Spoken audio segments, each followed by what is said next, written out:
What is it like to get your first children's book published? That's what I wanted to explore in this interview with Chelsea Davies, author.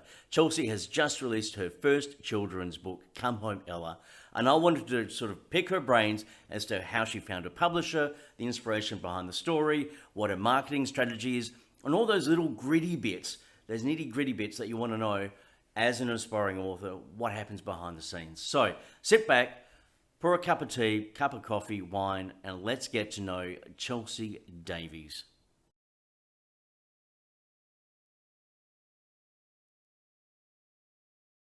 Chelsea Davies, welcome to my little show. How are you going? Really well, thanks, Josh. Thank you so much for having me. Well, I'm excited about this because I remember when I had my first book published, and I remember how I felt. And that's why I wanted to get you on the show, because I wanted to revisit that feeling of having your first book out there in the world for people to see, read, experience, and to really relive that. So this is your first children's picture book that you've had published. Tell me, how Correct. does it feel? Amazing. It's just, so exciting.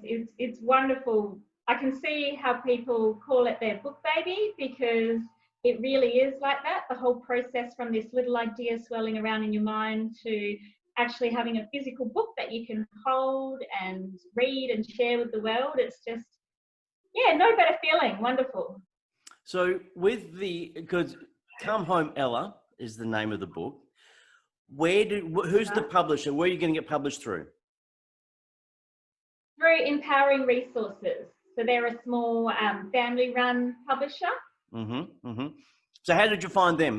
How much research did you do? Well, I found them through, going back 4 years when I first started getting this niggling to write. I used to go on some long walks, and I called it word diarrhea at the time. I just had lots of little words, little phrases, little stories. I didn't quite know what to do with them. So I would come home and feel like I had to get them out of my head, and I would write them down. And then I started to get quite a big stack of these little scribbled notes and stories and poems. And I thought, well, what am I going to do with this? And I was also reading, obviously, a lot of picture books. I had 3 young children, so I was reading a lot of picture books at the time. And I found I would hover on pages a lot, and they would say, "Come on, Mum, turn the page." It's just great, I want to see this word grouping or these illustrations. So then I thought to myself, well, obviously I'm developing an interest in this, and what can I do with this? So I started researching children's literature and literature in general, and I came across the Australian Writer Centre. Oh, fantastic. And they had a picture book course running, children's picture book, which was because that's Valerie Koo who runs Australian Writer Centre. Yeah, she's awesome. That's right. Yeah, they do a lot of courses. I've actually done 2 now, but I started with the writing picture book, which was run by Kathy Tasker. And so basically, by the end of that course, what you do is you develop a manuscript. So I already had Come Home Ella sort of half on paper, half in my head, and I just wanted to develop that through the course. And by the end of the course, I got it to, what I believed was a submission level, I guess. And luckily, Kathy agreed, and she actually said, you should, maybe this story is not for a mainstream publisher, but she had recently heard of Empowering Resources, which is a issues publisher. Oh, okay. And so I submitted to them, and unbelievably, a short week later, I got an email to offer me a contract. So it was wonderful. Wow, that's fantastic. Yeah. If I remember rightly, so Empowering Resources, Susie Fayed has her book published through them. Yes. My daddy is different, I think. My daddy is different. Yeah, that's it. Ah, Yeah, okay. yeah. So she's in Bunbury, I think. So there's a few of us WAs. Yeah, yeah, yeah. And I guess they're a publisher that represent authors with a story to tell. So that basically I fit think, me. It was yep. based on an experience I had, and same with Susie. And yeah, So I'm going it to was a get to fit. what the story is about in a minute, but Yes, yeah. how did you find your illustrator? Was that through Empowering Resources, or did you know an illustrator? Yeah, no, again, that was through Empowering Resources. Again, being a small publisher, they do give you a lot of input in the process, which was great. I felt like I learned a lot about the whole behind the scenes publishing process as we went. So they provided a list of who they thought would be a good fit for Come Home Ella, and depending on what other projects those illustrators had at the time, and if they wanted to take on the project, I could basically choose from that list. And luckily enough, I'll just show you Yep. the cover. So Lisa Couts, Josh Lisa Couts, Langley, yep. yeah, and yeah, I just think her illustrations, her illustrations bring out so much in my story. As you can see, it's a heavier topic, even though it's written lightheartedly. So her quirky style really adds a lot to that. Yeah, she's got And that. I just found it. It's a big. It's the bigness of the face and the features. I really love the way she's captured the. It's almost like there's an innocence there that. The emotion between the Yeah, siblings is just amazing. yeah. This actual illustration itself was supposed to be in the middle of the story, and when I saw it and saw that emotion, we were developing a cover at the time. I just thought that's got to be the cover, because that basically it tells the story, you know, and it Yeah. separates it from other stories where it's you know, a sibling, a newborn baby and a sibling. It's, And that would yeah, stand out on a bookshelf as well. You could see that on the yeah, bookshelf and go, okay, what's that about? And it draws you in as well. So how did you yeah. find working with Lisa? How did you find that process? Was it interesting? Was it difficult? Was it enjoyable? What was it like? The illustrations was the most enjoyable part of the whole process. Like just And you're a to, writer. yeah, well, yeah, but I just absolutely loved receiving that email. It was so exciting, you know, with Lisa's illustrations, whether they be the rough proofs or the finals, and just to see what another person brings to your own story is fascinating. I really enjoyed that. I was always super excited when I got the emails from So Empowering just Resources. break I did break have it a lot down to for do. me. Just a little bit. So you had written the manuscript. Had you written any suggestions for what the illustrations would be, or did you leave it up to the illustrator, up to Lisa to decide? Yeah, I tried to leave.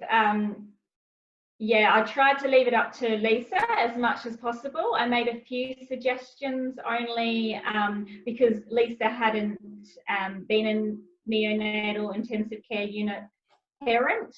So there were a few little suggestions I put in there, but Technical I wanted details to. that needed to be accurate. Yeah, that's right. But I really wanted to see what she brought to it, so I tried to minimise those as much as I could. For example, there's a spread in here. This one here, where NICU babies. Not sure if you can see that. I can see. Yep. Yeah, so there's skin-to-skin contact, which is really important for premature NICU babies.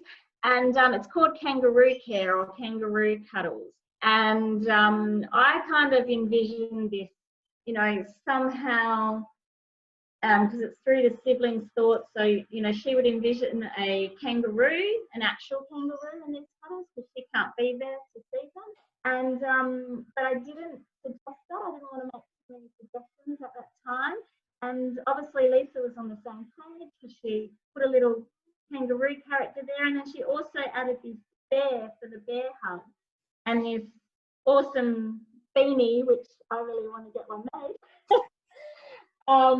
Yeah, and so they've got their own little story and they pop up in other threads and it's like a little sub story. I think she did really well there. And I think that's the important role of an illustrator, is to take your wording and your ideas and really bring it to life and add those extra elements. So it's almost like taking something one-dimensional, making it three-dimensional. And that's what the magic of an illustrator does. And I think Lisa's done an amazing job with your manuscript there. Yeah, definitely she has, yeah. So how long did it take from the process of when you had the manuscript and you were started to work with Lisa, how long did it take you to have the final manuscript with all the approved pictures and illustrations and everything? How long did that take? It did take a lot longer than first initially expected. Just to do with, again, being a small publisher, and you know, if someone gets sick or injured, there's no one really to take their spot. So yeah, it definitely took a lot longer. But from when I first signed the contract to when the book was actually published, it was almost 4 years. Oh, I signed it in 2016. Yeah, okay. Which is quite long, but yeah, my second book was not quite so long. So yeah, okay. And I suppose with those first ones and with the smallest publisher, as you said, things do take some time, but obviously well worth it when it comes out. So, Come Home Ella, definitely worth the wait. Is it about? Okay, so Come Home Ella is, sorry, I was going to hold up the book, but I realised I already did that. So it lightheartedly follows the emotional story of a family experiencing a premature, after the arrival of a premature baby, and it's through the eyes of an older sibling. So basically, 7 years ago, my third child turned 7 on this Saturday, so almost exactly 7 years ago. My third child was born nearly 3 months early. Wow. So yeah, and as you can imagine, it really shakes up life as you know it. And while I found that there was a lot of information, there's fantastic foundations out there, you know, for families and especially parents of NICU babies, there wasn't a whole lot for siblings. And we kind of learnt the hard way through meltdowns and attention-seeking behaviours that, you know, we weren't really going about it the right way. My older children at home, they wanted to be involved in the whole process. They understood that they couldn't see their little sister. They understood the germs. They understood all that kind of thing, but they wanted to know, okay, so we've got a baby sister. We can't meet her yet, but where does mum go and why is she taking mum away? They had all these questions. So how old were your boys when your daughter was born? So they were 2 and 5. Right. Okay. So they're still grappling with these big concepts and stuff like that. So your book is for families who are in a similar situation to you. That's why you've written it. And I think one of the stats, 1 in 10 children are born premature. Yes, that's so exactly right. But as you were saying, there's not much resources for children to read to understand about that. That's right. But not only siblings, but just children in general. It's amazing with those stats, 1 in 10 babies, and yeah, there's not much education when it comes to premature babies, just with children in general. My daughter will have friends over and she loves to show them, you know, her little special box with all her little clothes she used to wear, you know, like this kind of size, like Dolly size. These were her come home pants. And what's really funny, I don't know if you can see that, but it actually says one size fits all. So What do you reckon, Josh? I might be able to slip into that. Possibly. So she's showing her friends these little clothes and telling them how her dad had his wedding band around her arm up here when she was a baby. Wow. And of course they're like, no way. And yeah, so I just realized that you know, it would be a fantastic thing to educate children and adults in general, and children relate so well to picture books, so there's really no better way of doing that, actually. Now, I'm going to ask you, this is going to be a left field question. What is your marketing strategy? Because every author knows that once you've done the hard yards, you've written the book, you've found a publisher, you've got to have a strategy, you've got to have an author platform. So what have you got lined up? Well, yeah, and I feel like this is a whole nother journey, you know, like you have a book published and then you embark on this whole new, unscathed territory, really, like, so it's all new to me, and I am learning as I go along. I'm trying to take every opportunity that's given to me. So I've started my Instagram page, my Facebook page. I'm in the process of making a website, so that should be up and running soon. And just getting word out there. I'm lucky in the sense with Come Home Ella, with the Premature and NRCU foundations. So that's quite a good avenue, because they're, you know, I wrote this book for them. I want to help them, and I find that in the marketing side of things, it's almost being done for me. Like, it's just being shared around the communities. I've had people from New Zealand contacting me. I've had people from the USA. So yeah, it's really surprising how quickly it is getting out there. Oh, that is good, because that's an excellent resource to have if you've already got those contacts and you've got them on board, and it's almost like the book's an ambassador for those organisations, right, isn't it? A few organisations. We have Tiny Sparks and Miracle Babies in Australia, and if you buy a book through Empowering Resources and put in a specific code, one for Miracle Babies and one for Tiny Sparks, we'll actually donate $1 to each of those foundations as well. So fantastic. Yeah, and Tiny Sparks are actually they have some exciting things coming up as well, which I won't give away right now, but it involves my book, so it's really exciting. Fantastic. So have you also looked at the other aspects of the promotion, like doing shows like this, getting interviews, getting publicity? Have you approached newspapers and the local rag down there in Dunsborough or anything like that? Yeah, absolutely. Yeah. Just step by step, getting reviews right now. Yeah, I know I asked you for a review and I ended up on here. So just trying to take, every opportunity. And yeah, hey, if it doesn't work out, I could be a poster girl for magnificent mistakes and fantastic failures. So there you go.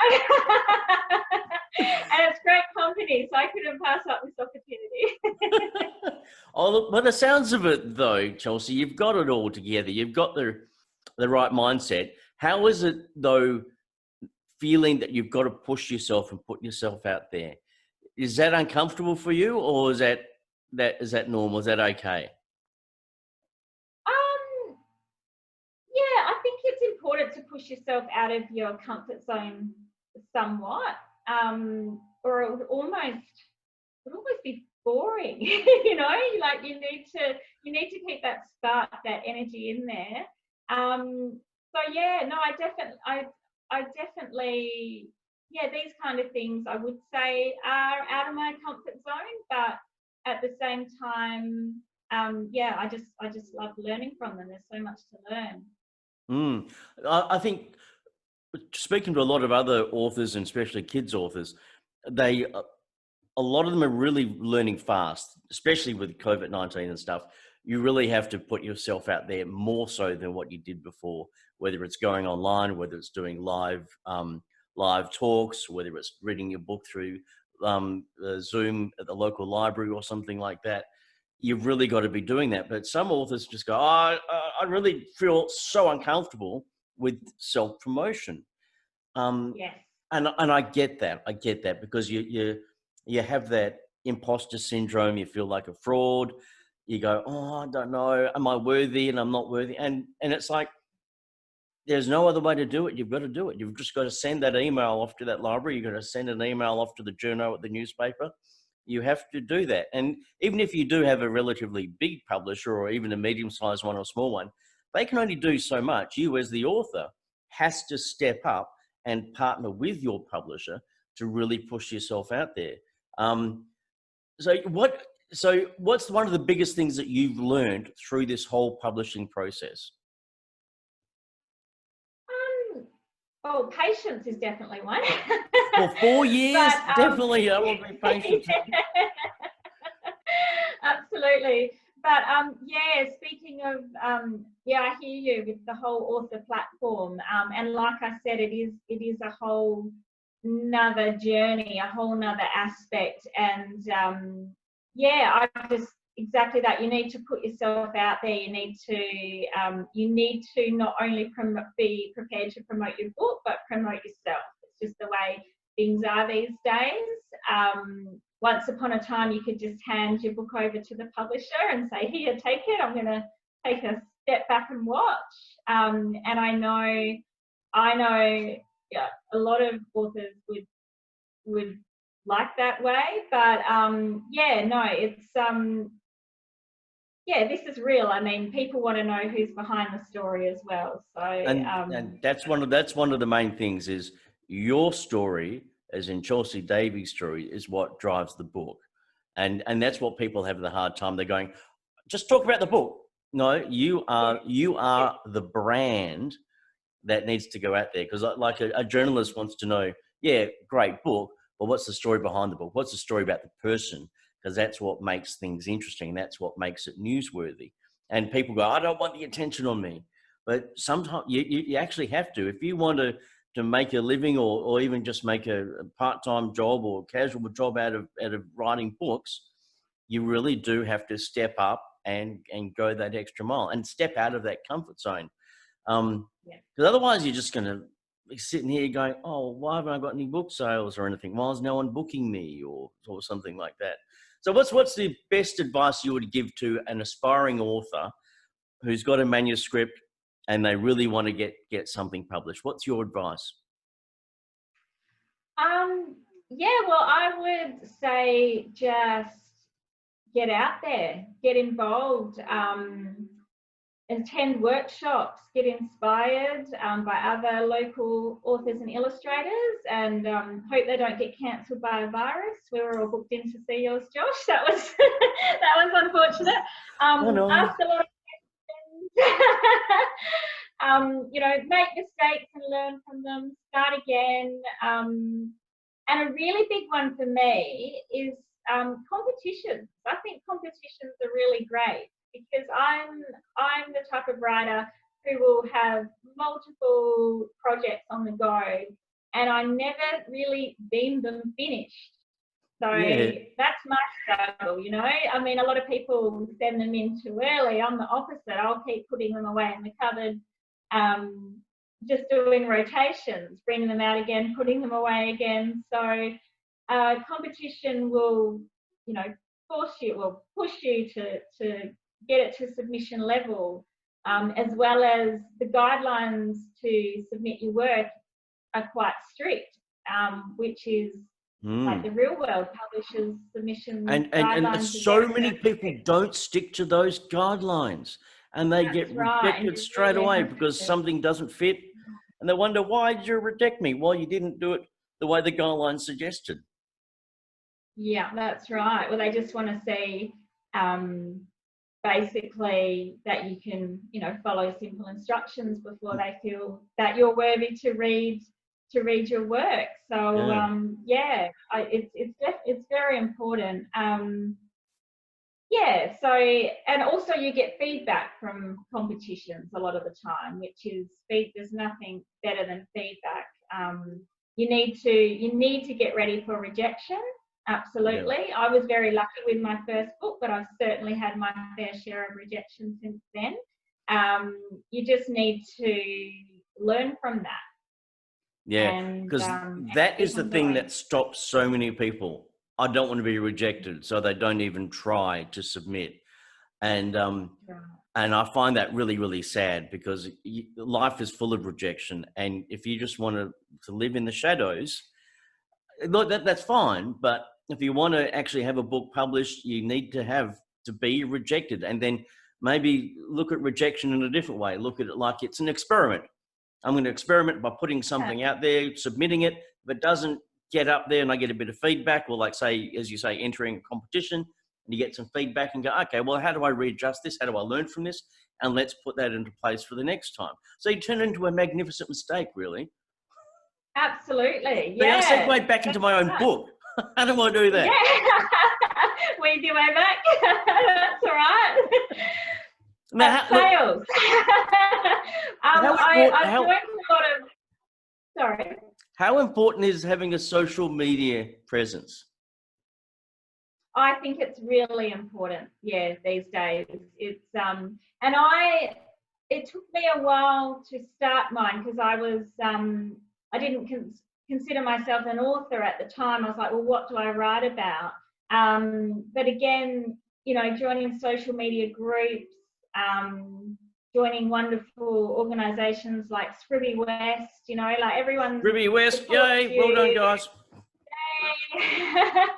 And encourages you, and yeah, and I can just see, like, I can't imagine not having one now. I mean, that is your avenue, you know. Yep. And going back to the groups, the writing groups. Recently, I read a comment where someone said, you know, I've just got my first rejection. I now feel like a writer. So yeah, and I thought that's fantastic, because that is really what it's like, you know, and just being able to, and you know, there were so many comments. And the comments will support. Communication. When I got my first rejection, which was from Fremantle Press, I got a bottle of champagne, very cheap champagne, to celebrate, because I put myself out there. And I got rejected. That's okay. That's the first time. Yay, whatever. And I celebrated that. And when you look at it from that respect, it makes it so much easier. It's not a hit to the heart. It's just a hit to the head, and then you just keep going. That's right. Yeah, you made that first step, and yeah. Now, you're a writer. There's that transition from being a aspiring writer or emerging writer to then being a writer and then being a published author. Is there, when you get to be a published author, do you feel you've made it, or do you feel there's still more to do?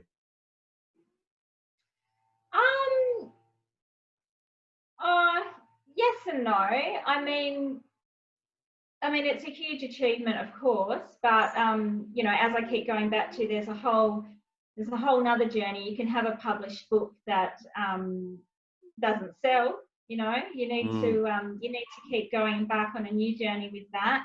And a lot of people say it's the second book that's hardest to get published as well. So you kind of want to tick that box, and then yeah, you kind of get addicted, and I think you just want to keep going. So you've got a second book that's going to be coming out. Now, what's that one? So that's Where I Love to Be. So it's basically about bringing holiday mindset into everyday life. Oh, and I like that idea. So I'm quite excited about that one. So that one's it's still in the design stage at the moment. Is that through Empowering Resources as well? It's also through Empowering Resources. Yeah. Fantastic. Now, last question that I ask everyone: what is the most important thing you think people should remember or focus on in life? Well, I think you should basically live to learn, not to succeed. I feel that learning is an achievement in itself. So Yeah, yeah, Excellent. I learning. like that. I like that. That's the way you enrich your life, is by learning and becoming. Yeah, I like that.